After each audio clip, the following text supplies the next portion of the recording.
Low Pro Java says, what has been your favorite flow improvement project? Oh.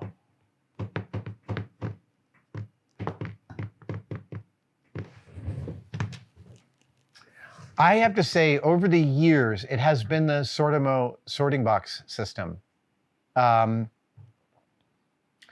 I have 53 of them filled right now. By the time I'm done with this system, which I'm hoping is within the next couple of months, because the Sordos get a completely new encasement. I'll end up with 60, I believe.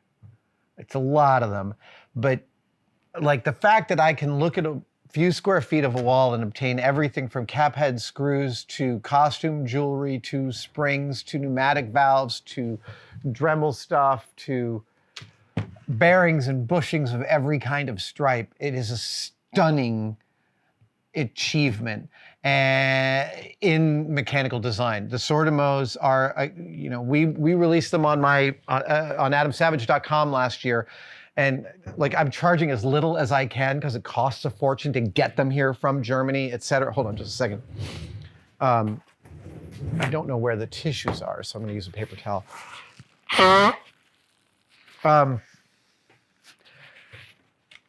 I love the Sordos system, and they're stupidly durable. I have one broken hinge of 53 Sordos, and I've been using them for 15 years now.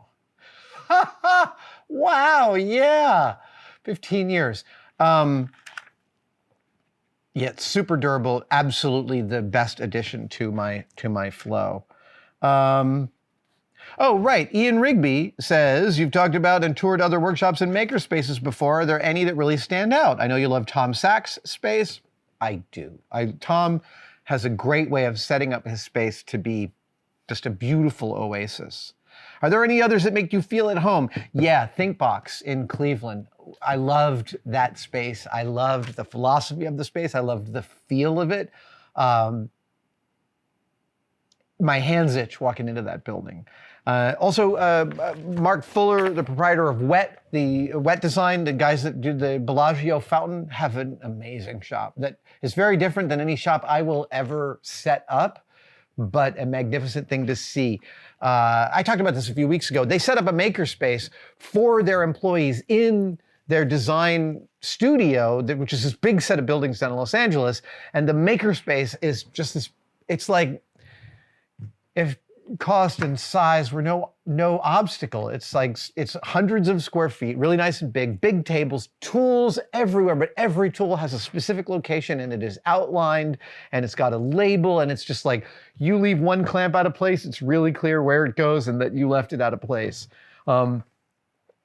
Those kinds of organizational systems where everything has a place and it's clear when it's not there are fantastic when you have shops that lots of people use. My biggest luxury here is that nobody else uses this shop but me for the most part. That means I don't have to worry where the drill is or where those bits are or who broke that thing, because it's always me. It is so much more difficult to run a shop professionally where other people are using it, because people destroy things, they don't tell you about them, they leave things glued to other things, things get lost. I mean, after all these years, I do understand Jamie's crankiness around what it was like to have a TV show filming in your active shop all the time. He was always cranky about it, and I really get why. Like, I imagine, although Jamie's far too self-contained to complain outwardly about this kind of thing, I would imagine there were weekends that he came into the shop and thought, thank God, no cameras around.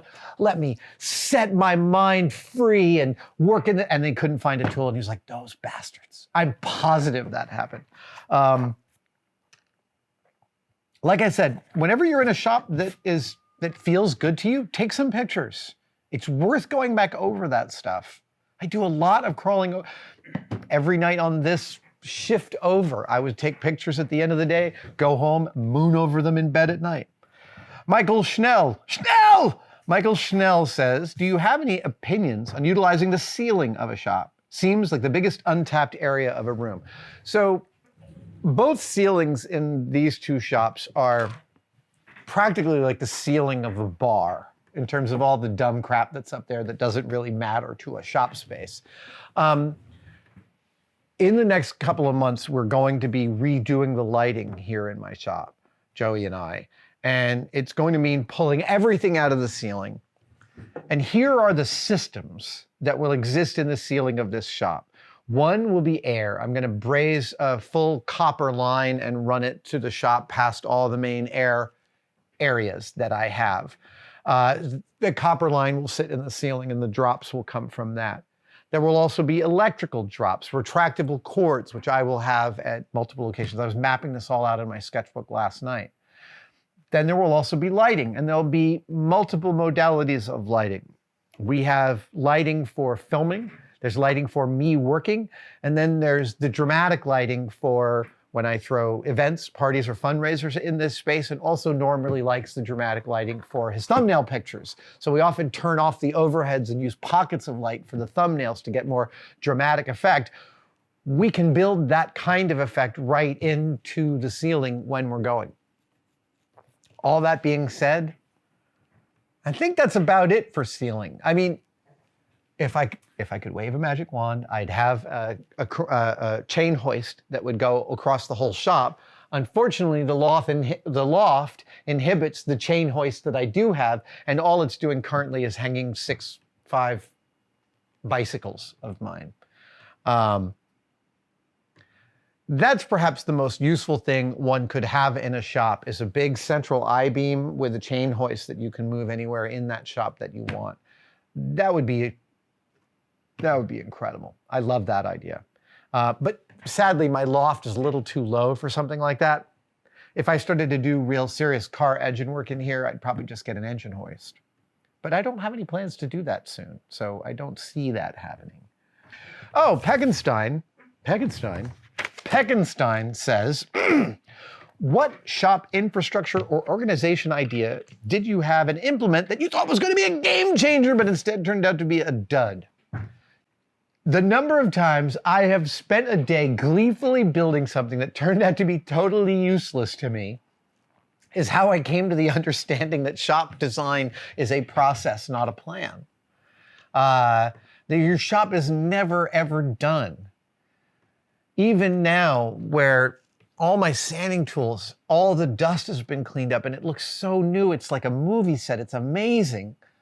Even now, I was just showing Norm and Joey like this bin full of extension cords. I still don't quite know how to store them.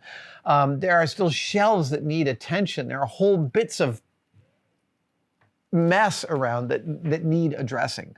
It is never completed. It is always in progress. So a couple of them were, I bought this mass chisel set for carving that I thought would be really awesome, and I built this long thing to hold all the chisels. Maybe you've seen it against the back wall of the cave under all the clocks. I've used like 3 of those chisels in the last 5 years since it's been there. I went through this whole hours-long thing to make a holder that held them all so I could see them all, because if you can't see it, it doesn't exist. How much of the packaging material that comes in do you keep for future projects, and how much do you recycle? I recycle most of the packing material that comes in. If we get some nice big things of bubble wrap, we definitely save those off to the side. And starchy peanuts, which come from Prop Store in great volumes, are always good to have like a garbage bag full. But it's also great to know when to stop storing the extra packing materials, because you could just keep on filling garbage bags with starchy peanuts until they reach a specific gravity. That way lies madness. Thank you so much for watching. If you'd like to support us even further, you can by becoming a tested member. Details are, of course, below, but it includes all sorts of perks, and we're building them all the time. You get advanced word and behind-the-scenes photos of some of our projects. Questions, you get to ask direct questions during my live streams, and we have some members-only videos, including the Adam real-time series of unbroken, unedited shots of me working here in the shop. They are weirdly meditative. Thank you guys so much. I'll see you on the next one.